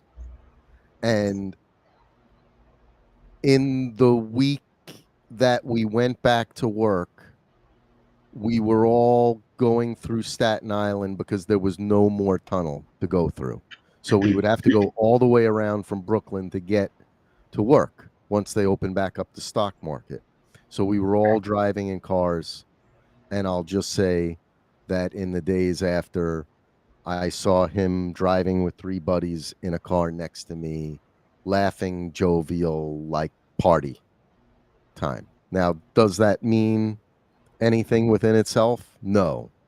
But when you put all the pieces together with Larry Silverstein and everything, it's pretty clear that there was a lot wrong and that certain people were in the know. And who became a billionaire because of it? That would be Howard Lutnick. Okay? No, everybody else's families were destroyed. He supposedly became a hero because he gave all of them money. No, huge funding gave them money. Howard Lutnick did not. So, that's one. I am completely against that one. I think he's a demon. 2 is, so for me, that's the reason why Trump put him forward, period. Much like I told you about Matt, except Matt, I have face-to-face experience with.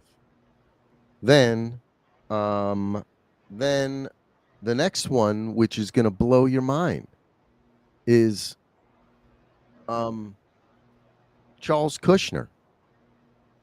And I'm going to explain it. Charles Kushner is Jared Kushner's dad. Charles Kushner went to jail because he was caught in a thing where he was set up trying to kill his friend's wife or his wife or something crazy like that. And they wound up getting him on tax evasion, whatever other things going on. And he wound up going to jail.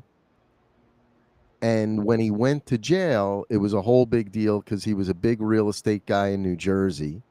And I think, connected, right? And what winds up happening is 19-year-old Jared takes over the empire and he makes a big decision. He decides that he's going to move from New Jersey to New York. And he decides to buy a building. And he sets his mind on a very specific building, which takes us back to Staten Island. This is so crazy. Wow. So he buys, after negotiating, a price 30% higher than any building in Manhattan to date. He gets the funding, and buys it 666 Fifth Avenue. Guess what 666 Fifth Avenue is built on? What? It's built on the former grounds of Cornelius Vanderbilt owned the whole block, and he had his mansion on there, which now across the street is St. Patrick's Cathedral. And so it's the number one place you could be in Manhattan, right? Wow. Even at that time, today, it's always been. And he had, after his mansion, he had built a 13-story building on the ground. It was one of the first high rises, 13 stories. And after that one came down, no more of the high rises had the 13th floor in New York. They Right. all have them taken out after that. So something weird is going on with that, right? Now, take it back to Jared Kushner. Is he refurbished the building? He wound up selling it, and when he sold it, the first thing they did was they changed the building to 660. It's no longer 666. Wow. And so now you have Jared Kushner, who has no idea about New York real estate, pays 30% more than he should have for a building with satanic connotations all over the place. The guy I'm telling you about who owned that, Cornelius Vanderbilt, was the one who put up Moravian Cemetery, which has all of them and all the mobsters in it from the New York area are all buried there. All the politicians, they're all buried there. Wow. All the Knights Templar, all the upper echelon of those people, they, particularly the mob, they all want to go there. Wow. Paul Castellano's there. So now, what happened in 2020? What happened in 2020 before Trump left office? He pardoned people, right? Guess who he pardoned? Oh, wow. Jared Kushner's dad, Charles Kushner. So you have, wait a second. He gets in. I want you to think about it, right? And then I'm going to connect one more piece of the puzzle. You have a long-standing relationship between real estate people in the New York tri-state region. Right. Suddenly, Charles Kushner may have gotten framed into this thing, right? Which gets him thrown in jail, but his son gets a big payoff of moving the business from New York to New Jersey and buying this weird one building in Manhattan, one property, and overpays by 30%. Doesn't make a lot of money on this deal. So his son set him up? I'm not saying that. Okay. Well, it looks like it. Maybe. But what I'm saying to you is that one of two things is happening. Either Trump has known all this time, and it's why the relationship with Ivanka and why they were getting together and preparing, and it's this whole Q thing going on and part of the plan, right? Or the exact opposite of that. I mean, it is the 666 building with what's probably a portal on the 13th floor. Yeah, probably. Yeah. Right? So these two nominations are extremely questionable to me. Extremely. Like, I don't even understand why you would risk putting a convict that you pardoned on your team.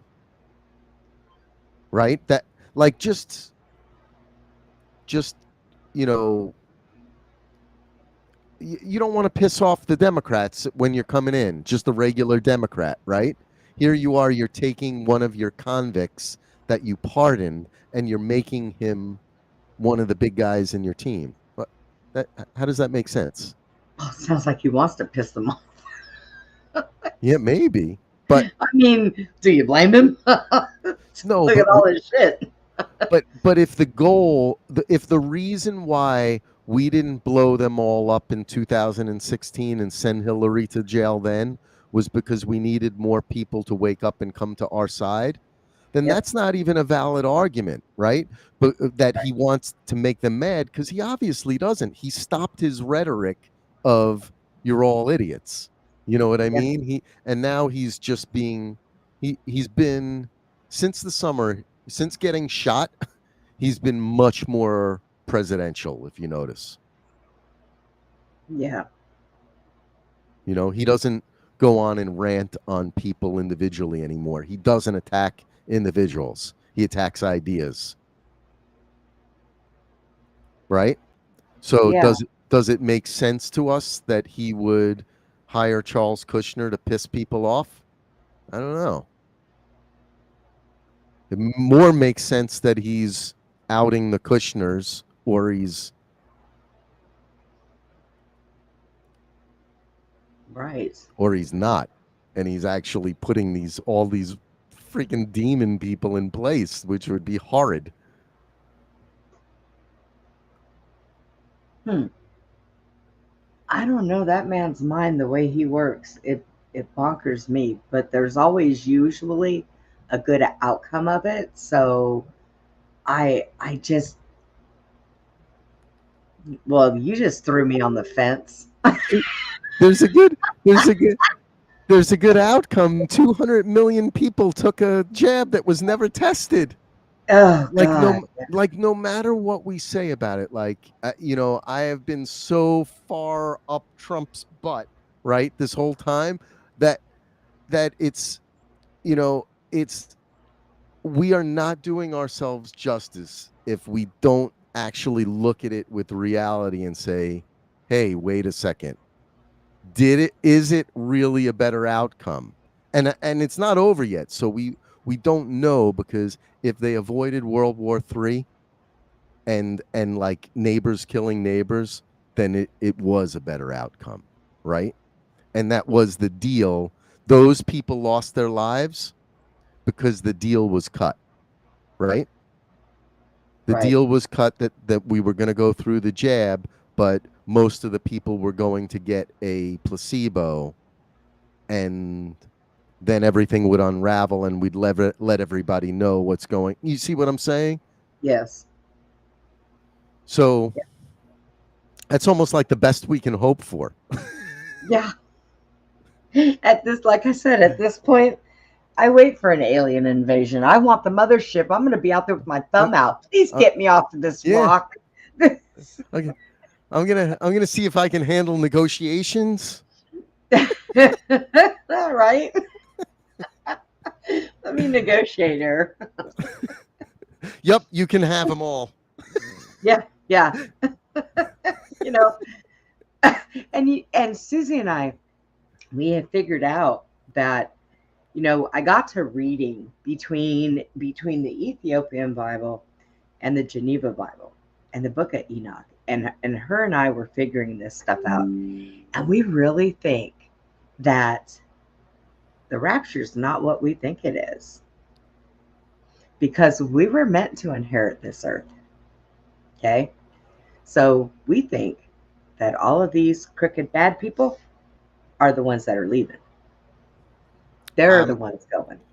Not us. I'm not certain at this point either that we're not misreading the whole thing. And actually, you know, I hope in that the readings are misunderstood, because I think the readings have actually been misunderstood by most people all of these years. You know? And well, and you know, I don't know how it was when you were a kid, but I know a lot of times when I went to church, they always told us, do not open the book of Revelations. Do not read it. It's not meant to be read. Well, why is it there? And, my biggest problem was also they only read from scriptures that they wanted you to know. They skipped around. I couldn't figure that out. Why are you not reading the whole page? Why are you just reading this, but then you skip over, 3 books and read this? And then I never understood that. And then when they told you don't break open that book of Revelations, well, me being me and nosy like I am, because that's just me, I broke it open and started reading it. And somebody had said one thing, that they think that the Bible is backwards. That Revelations is what we're going through now, not because it's what it's led up to, but because it's at the beginning. You've got to tear it down before you get to your new world. Well, the beginning is the end, remember? Yeah. And the end is the beginning. So 24,000 years, right? I mean, if we ever embarked in people that told us the freaking truth, okay, and would just come out with it, there are going to be a lot of people that are going to be in awe, but there are a lot more now that would understand it. Because this time around, in doing this whole reset stuff, there are a lot more people now that are awake and understand and see and than there ever has been. So It's actually why I wonder whether, like, these guys I was telling you about with Sean Ryan, and now you have Ashton Forbes and Jason Giordani coming over the top on it now with space and time travel continuum. yeah. Like it's really confusing for me, because not being a believer in space, but I do believe something is going on here with time. And so it leaves me in a tough place, because the only people who really sort of get where my head is at with sort of vibration, time, mass, that sort of thing, would be these people that all believe that aliens have been coming and visiting us, and like, you know what I mean? So for me, I have a tough time coming to grips with what they're saying, because I have a mental block on the other stuff. Now, I'll tell you, Steve broke down something one day and did some math while we were talking. And if we went with the original Bible, or the original calendar that was given to us, 13 months, 28 days a month, if we went by that, right now, we would be in 2012. Now, I'm going to tell you, I've always said, every time somebody says, do you think we, at one point in time, we jumped time? And I've always said 2012. Because in 2012, I remember that I had this day that everything was just so completely off, and I felt a jolt, and my spidey senses were everywhere. And then a few days later, it went away. And to me, I started seeing a lot more than what I originally had. I mean, I've known a lot of things almost all of my life, but I started to back things up and say, okay, wait a minute, that's not correct. I'd watch movies, and I would find things in movies and shows that I'm like, whoa, hang on, that ain't good. And it's like, it was a total change for me. So the other night when Steve did that calendar thing, and he said, right now we should be in 2012. And I went, what'd you say? Did you say 2012? And he said, yeah. I was like, huh. So let me just do the math there. Hold on one second. Calc. 20 times 13. It's 300. So we would only be off a day on that one. For 1,000 years, A day for at that. least. So that's I would say at least. Could be more than that, but seeing it, I've heard a lot of 1,000 years. I don't know. yeah, that would move it 5 years. So 2000 it's not Would so it really be off one day though? actually if you did it by 2000 because we're in 2020, that's what you would have to do it by, right? By You would think. 2,000. Yeah.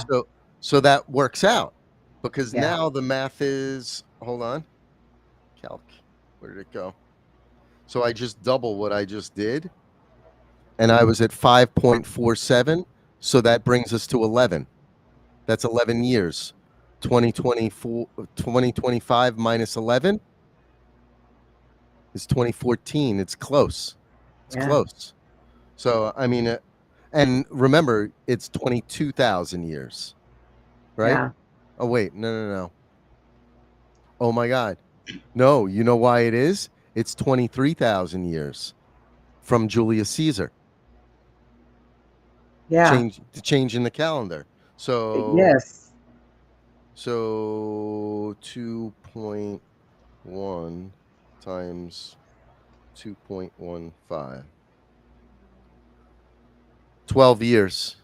12 15 25 minus 12 is 13, 2012. Essentially there. That's funny. Yeah. Even that math sort of works out. So by them when it was 28 days, 13 months, 28 days, we had no leap year. We didn't have this 1 month 30, 1 month 31, 1 month 29. We didn't have all that. It was 13 months, 28 days each month. How do you account for winter at some point though? Well, see, and there's winter would move. You see what I'm saying? The seasons would move over time. That's like, okay, Christmas. You do know that Jesus was not born on the 25th. Oh, but wait a second. Leap year, we add days. Yes, we add days. Day. So that's how they do it. It's a deception. Think about it. Yeah. The deception is to add the leap year to make up for the movement in the seasons. So that way you don't have the movement of the seasons, like otherwise you'd have summer and winter eventually. Yeah. So in other words, instead of having the one less day a year, they do a leap year every few years and counteract that. And so hence the deception. So that makes sense too. Yeah. And then it's like Jesus, when he was born when in spring. He was not born in winter. He was born in spring. So we believe that, like, I'll do it every now and then. You'll see it on my Facebook. April 1st, I always say Happy New Year. Conceived September 11th, born April 1st. Right? Yep. Does that work out too? The math of that? I believe it does. How many weeks is that?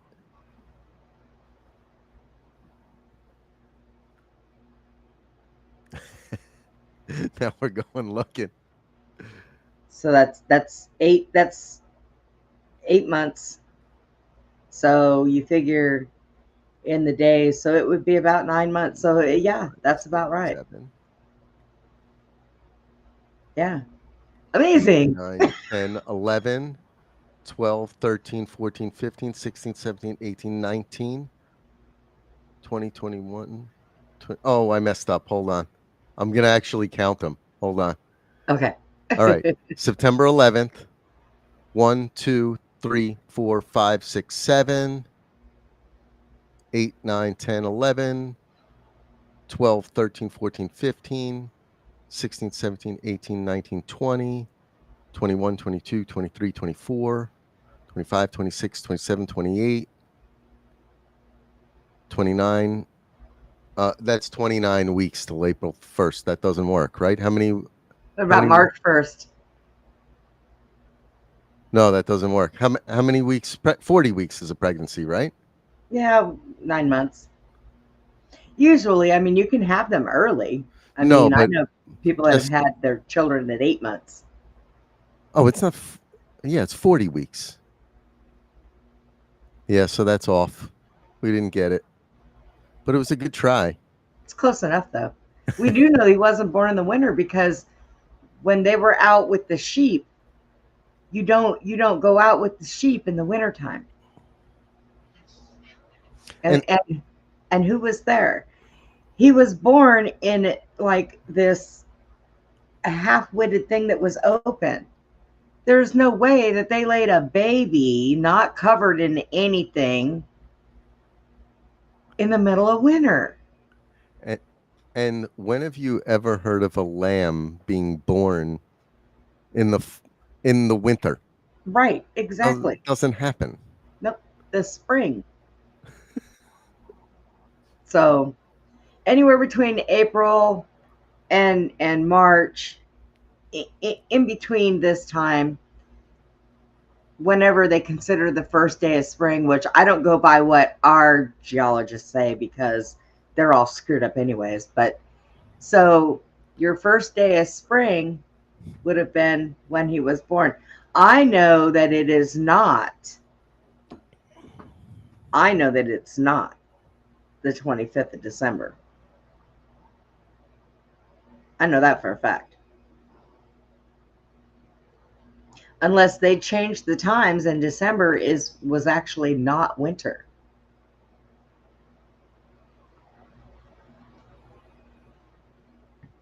So yeah, that wouldn't make any sense though, because they did all navigation now via the stars, and our winter here in the United States is opposite, like say Australia. right. That's their summer. Where was Jesus born? The northern hemisphere. So you got to figure, is it possible because of the leap year and the things that they've played with, which I believe they have, that they've changed so much of all of our hemispheres, and they've reversed things and they've screwed things up so bad that it has helped them with all of our deception. I mean, why do we not all have winter at the same time? Why do we all not have summer at the same time? How did this happen? This is supposed to be, I'm going to say it just for measures, even though I don't believe it. This is supposed to be a whole, all of us on the same frickin' rock floating around. Okay? Now, if we do it from a flat earth perspective, still, why are we so different? They've lied to all of us. They have made things so confusing for everybody that nobody really knows where the sun comes up and the sun goes down. We're told a certain way, but is that true? Sun doesn't rise and fall, the sun circulates. You That's want to what hear? I'm going to tell You want you. to hear something funny that somebody had an explanation for me, but I said it the other day. I put up a post of Google Earth with a Yeah. picture from Google Earth Yeah. of Greenland and Iceland. Yeah. Greenland is white and Iceland is green Yeah. on the live Earth map. Yeah. and when I put it up, somebody responded. They said, "Well, because they have volcanoes and geological things going on in Iceland that they don't have in Greenland. I'm like, come on, stop it. They're at the same. They're at the same parallel. Stop it. There's Who did that? Who named that? Now, let's say that when they named it Greenland originally, it was always green. That's why they named it Greenland. right. Somebody explain this to me. What is the madness in all of this? That's what I want to know. It's so we never go there. That's why. Yeah. Because yeah. there must be stuff there that we aren't allowed to see. So Like they say, Antarctica. ooh, we're gonna call it Iceland. They'll never go there. Especially the black people, they don't like the cold. They'll never go.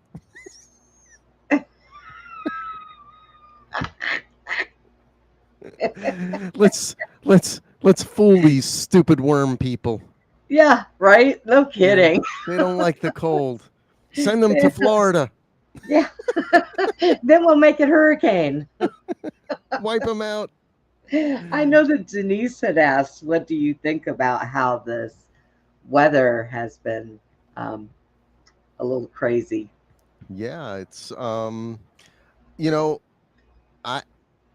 I don't think so. For like locally, like we all think sort of locally. Of course, around the country, the weather has been really, there's been some amazing events, not for the good. But here in New Jersey, it hasn't been the weather. It's been the drone thing is just, Yeah. It's so completely outrageous that, and I want you all to hear it from somebody who is I'm at the epicenter of it because I'm right next to Earl, the base. Yeah. Where that's where they load the nuclear bombs onto all the ships and all the supplies come through Earl, right? I'm literally right here. And so when the drones started happening, like I'm just going outside and I'm seeing 5 drones outside. It's like not a big deal, but the government is sitting here going, well, we don't know what it is. And that went on for 2 weeks while we're all sitting here. I'm looking up in the sky and I'm seeing 3 different types of drones. I'm seeing one that's like these things with 8 helicopter blades and they buzz around and they're Right. intentionally showing themselves to us with a green and a red light and then a white light, right? Like Right. you would never do that unless you want to get seen. So they all have this big blaring lights. That's obviously a distraction, right? And well, here's what the distraction is. Up above that, you had fixed wing aircrafts that were drones that were moving slower, but hovering around, probably monitoring us, right? And then on top of that, you had the actual, like, whatever these guys, Sean Ryan is talking about, that was going on up above these other 2 things, which is effectively, as I saw them, orbs, which are moving in a way that is it's impossible. I want you all to know you cannot be moving Mach 7, moving one direction, and then move in the opposite direction at Mach 7 in an instant, because whatever's in that thing is going to die. Right. From the G-force, Yep. right?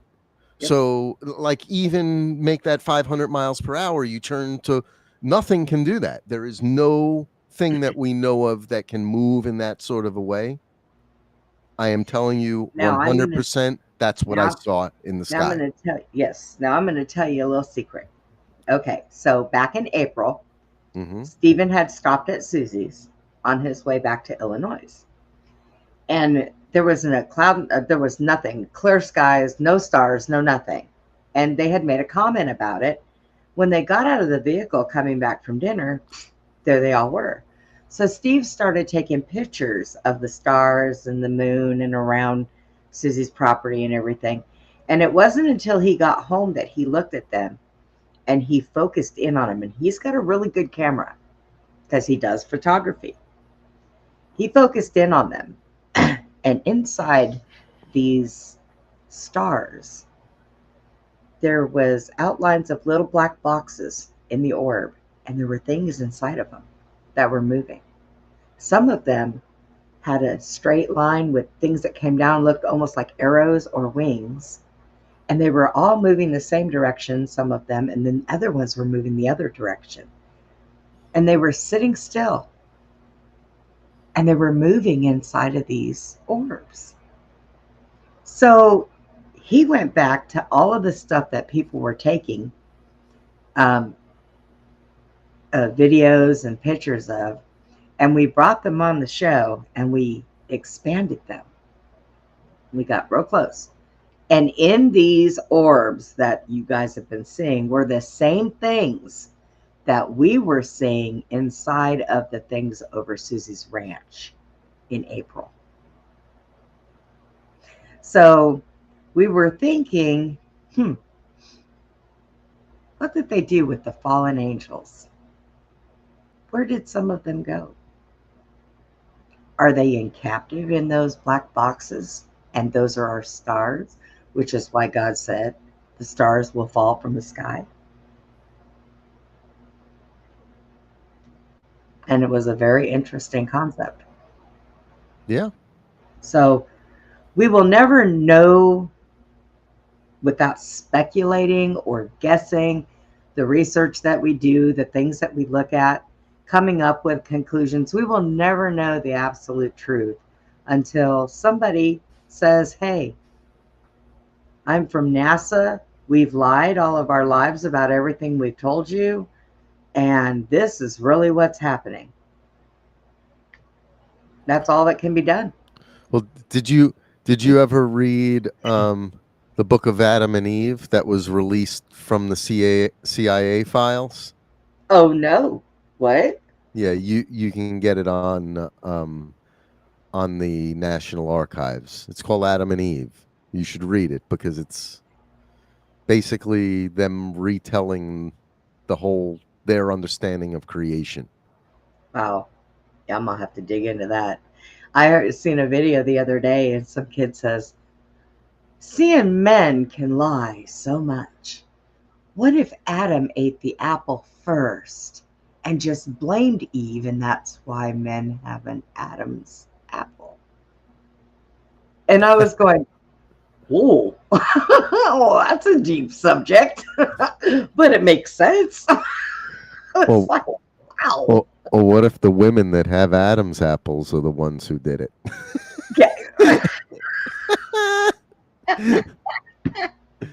Are those still men?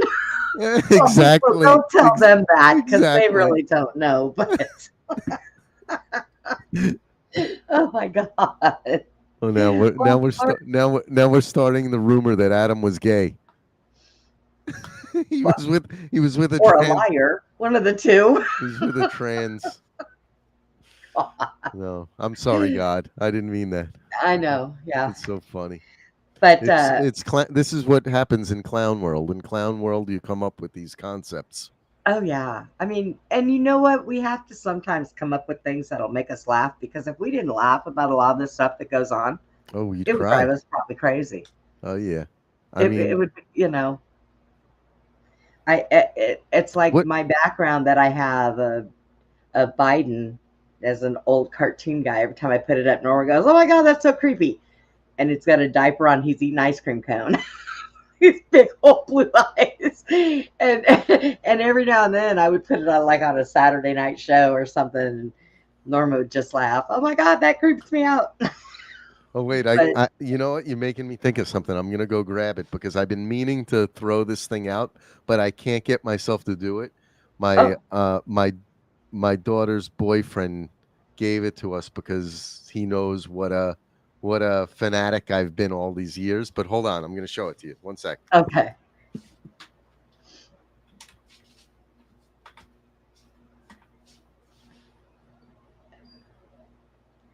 Norma says she's been bouncing back and forth between our show and Steve's show. He should have just combined everything all at once is what he should have done. Okay, so what did he get you? Wait a second. So he gave this to me as a joke because he knew.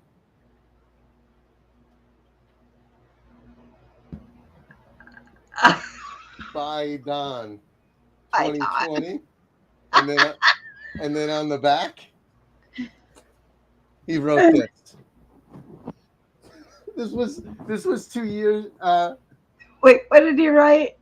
He wrote That one's hard to see. Okay. Trump 2020. Oh my So you go to the rally and you spin it. Oh my God. So, mocking of the losers, you know. Oh God. Wow. Did you throw the boyfriend out too? He's with us. He he's my daughter's first boyfriend ever, and I might not let him take her out if he didn't show me a picture of him dressed up as Donald Trump in 2016. He did for Halloween. He was Donald Trump in 2016 or 2017. So it was, he won my heart with it. I gotta say. There you go. As long as she's happy, huh? I was actually preparing to threaten him when he came to my house, and then my dog attacked him and bludgeoned him, and it made it sort of impossible. Oh, wow. Oh my gosh. So, well, Mark, we've yeah. had you for a while, and I have to get stuff done before my show at 8:00. So, oh, you got another show today, huh? yeah, I have another show tonight. That's okay. I owed everybody because during Thanksgiving and Christmas, we only had like one show here or one show there because, well, everybody was off spending time with their family and what have you. And even though I was home and Susie was home, we still only had, just a few shows. But so I owed everybody. So I packed up this weekend because not only did I have you today, I've got Dennis tonight, and tomorrow I have Nadine. And last night, me, Susie, and Steve and Andy did this show. So, man, you're on. I packed him in.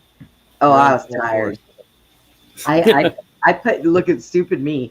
I put my do not disturb on my phone so that I didn't get a bunch of phone calls and stuff and wake me up, because I went to sleep last night, but I woke up early this morning and I was hurting. So while I was waiting for my day meds to kick in, I decided to go on Twitter and go through those audios that you did. And then I laid back down, put my do not disturb on. Well, I didn't realize that my do not disturb will not allow my alarm clock to wake me up. So Jack comes walking in here and he wakes me up and says, Brenda, don't you have a show today? And I said, yeah, what time is it? He said, 1:00. I said, crap. Oh, man. And meanwhile, I wasn't even ready. You know what? This whole time zone thing, and Denise said that you're on the same time zone as she is because she's out in New Jersey, and it is an hour before Texas. Well, we're going to get it right the next time. So let me ask you this before we close. Yeah. What would each of you think is going to happen in the next 15 days or however many we have left until the 20th? What do you foresee? Do you think the inauguration happens on the 20th and everything goes off normal, or do you think something really bizarre is going to happen before then? I think that from now until the 20th, we're going to probably run into more of the psyops, the bombings, maybe even some riots as it gets closer. The illegals that are being threatened to be booted back into their countries are probably going to cause some havoc. If the inauguration happens on the 20th, I think that they may be doing it somewhere else other than when they normally do it. There are other places that they can do it. So I really think that... the Winter White House. Yeah. got that one. You've got, I mean, there are other places they can go that are just as nice. I mean, well, Biden and them used Tyler Perry's White House skit for most of his stuff. So, there is that. By the way, factoid for all your viewers before we go is Marjorie Merriweather Post. Marjorie Merriweather Post, that's her name, right? Built Mar-a-Lago with the intention of it being the Winter White House. You know that? Yes. It was intended to be the White House. And I've heard that Trump wants to move the capital to another state. Well, Actually, hopefully, our state. Because that's the swamp. He's been talking about moving it to Texas. But now, I also remember the first time he was in office, Melania wouldn't stay at the White House. She did not like it there. It creeped her out. And I remember her saying to him that they would like to take that whole portion of D.C. and level it and turn it into a beautiful botanical garden. So there would be some good that came out of that place, because there's not been good that's come out of that. And I can honestly tell you from my experience, it wasn't good for me. There's really never been any good that has come out of there. It has always been a pretty evil place. So tearing it down, blessing it, and making it into a beautiful botanical garden, boy, I'm all for that. Do it. Tear it up. Because especially that map that you had on there, and I had already known that the way things were placed, how they were placed, and what they were placed there for. And then when you showed that map, and I seen the satanic pentagram up there in the way the streets were ran, I was like, "Well, would you look at that?" And there's multiple things going on there. There's an owl. There's a pentagram. There's actually the sigil of Satan as well. Yeah. And people drive those streets every day, and they have no idea. And do you know why? Driving. You know why? Marquis de Lafayette. He was the designer of the city, and Marquis de Lafayette was like the high-ranking Freemason in America. Good. That's the story of America, people. So It's been a great time. Thanks for having me on, Brenda. Thank you for coming. We missed you. Me and my craziness. Oh, we're all crazy. It's okay, but I think that's normal, because the people that are normal, they got their heads stuck in their butts. They have no idea what they're doing. Man, are they stupid normal people? I know, right? There's something wrong with them. They don't have a clue. We're great. I know, right? All right. Have a great night. It's been fun. You too. Thank you so much again for coming. It's been great. I love having you on. Thanks, Brenda. But so we are going to go ahead and close it up, guys. I have Dennis Carroll coming on tonight. We are going to talk about Wendigos and gens. So it's my night for my demonologist, and he's going to come on here, and we're going to talk about some stuff and where this stuff comes from. We know it doesn't come from a good place. So we pray before and we pray after Dennis's shows, because sometimes we talk about some dark stuff, but it's stuff that people need to know that is here. It's here. We're living it, people. Satan ruled his world, let me tell you, for quite a while. It's time for him to get out. He needs to go with the UFOs. That's what he needs to do. Amen. They come pick him up and carry him off somewhere. We got a deal. We got a deal to make, Brenda. We'll cut a deal for that one. Let's do it. We'll take the role of Washington on this one. We might as well, because they don't know what the hell they're doing. So,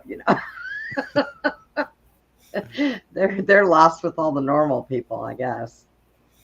I don't know. But everybody, thanks for hanging out. Thanks for coming in. And we will see you guys tonight. And like always, everybody, we love you. And everybody, be kind to one another. Have a good night.